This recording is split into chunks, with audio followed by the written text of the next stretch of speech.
بسم اللہ والصلاة والسلام علی رسول اللہ۔ نبی صلی اللہ علیہ وسلم نے فرمایا کہ جو شخص اللہ تعالیٰ کی رضا کے لیے وضو کرتا ہے تو جنت کے سارے دروازے اس کے لیے کھول دیے جاتے ہیں۔ لیکن انسان جو رزق کماتا ہے وہ رزق حلال ہونا چاہیے، اس لیے کہ حرام رزق کمانے والے کی عبادت کو اللہ تعالیٰ قبول نہیں کیا کرتا۔ نبی صلی اللہ علیہ وسلم نے فرمایا کہ ایک شخص لمبا سفر کر کے آتا ہے اور تنہائی کے اندر جنگل میں جا کے سفید اس کا لباس ہے اور یا رب کہتا ہے، اللہ تعالیٰ کو پکارتا ہے۔ ظاہر ہے مسافر کی دعا قبول ہوتی ہے اور للہیت کے ساتھ جو دعا کی جائے قبول ہوتی ہے، لیکن نبی صلی اللہ علیہ وسلم نے فرمایا اس کا کھانا حرام کا ہے، اس کا پینا حرام ہے اور اس کا لباس حرام ہے، تو کیسے ممکن ہے کہ اللہ تعالیٰ اس کی عبادت کو قبول کرے؟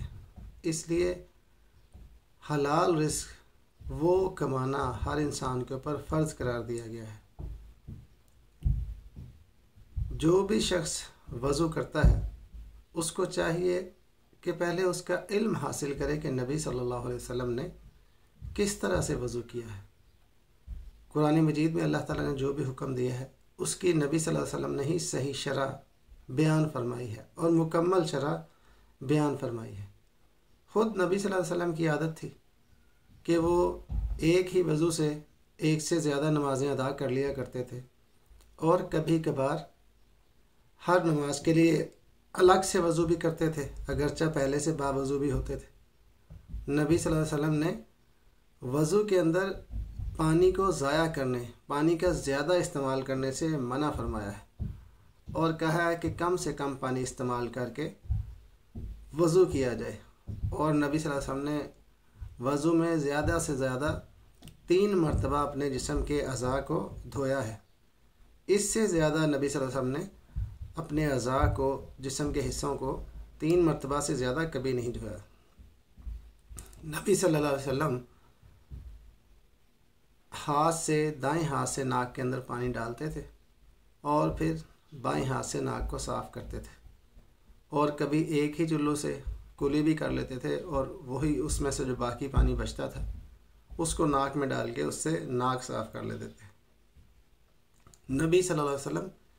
پورے سر کا مسح کیا کرتے تھے اور کانوں کو بھی اندر سے باہر سے انگلیوں اور انگوٹھے سے مسح کرتے تھے، اور جب سر کے اوپر امامہ یا پگڑی پہنی ہوتی تھی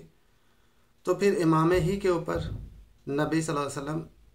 مسح کر لیا کرتے تھے، ہاتھ پھیر دیا کرتے تھے۔ اس طرح پاؤں کی انگلیوں کا خلال کرنا نبی صلی اللہ علیہ وسلم سے ثابت ہے، اور ایک چلو بھر کے داڑھی کے پیچھے والی سائڈ پہ پانی ڈال لیتے تھے، یعنی کہ داڑھی کا خلال کرنا بھی نبی صلی اللہ علیہ وسلم سے ثابت ہے۔ نبی صلی اللہ علیہ وسلم نے وضو کے اندر ترتیب کو لازم قرار دیا ہے کہ ترتیب کے ساتھ وضو کرنا چاہیے۔ ایسا نہیں ہو سکتا کہ کوئی بندہ پہلے چہرہ دھوئے اور بعد میں ہاتھ دھوئے، بلکہ پہلے ہاتھ دھوئے گا، پھر کلی کرے گا اور پھر ناک میں پانی ڈال کے اس کو صاف کرے گا، پھر چہرے کو دھوئے گا، پھر کوہنیوں کو دھوئے گا، پھر مسح کرے گا سر کا، اور اس کے بعد آخر میں پاؤں کو دھوئے گا۔ اور نبی صلی اللہ علیہ وسلم جب جرابیں یا موزے پہنے ہوتے تو پھر نبی صلی اللہ علیہ وسلم ان کے اوپر ہی مسح کر لیا کرتے، اور نبی صلی اللہ علیہ وسلم نے جو شخص اپنے گھر پہ مقیم ہے اس کے لیے 1 دن اور 1 رات کی مدت مسح کے لیے مقرر کی ہے، اور مسافر کے لیے اور بیمار شخص کے لیے 3 دن اور 3 رات تک مدت مقرر کی ہے۔ اور نبی صلی اللہ علیہ وسلم بسم اللہ پڑھ کے وضو شروع کرتے تھے، اور وضو کے بعد یہ دعا پڑھنا ثابت ہے، اشہد ان لا الہ الا اللہ وحدہ لا شریک لہ واشہد ان محمدا عبدہ ورسولہ، اور یہ بھی دعا پڑھنا ثابت ہے، اللہم اجعلنی من التوابین واجعلنی من المتطہرین۔ سنن نسائی کے اندر ایک اور بھی دعا آئی ہے،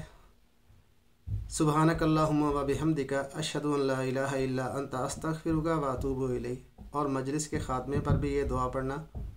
ثابت ہے۔ نبی صلی اللہ علیہ وسلم جب سفر کے اندر جاتے تھے تو جہاں پہ ہوتے تھے صاف جگہ پہ، وہیں پہ اگر پانی کی کمی ہوتی تو زمین کے اوپر ہاتھ لگا کر اور پھر چہرے پہ لگا کر تیمم کر لیا کرتے تھے۔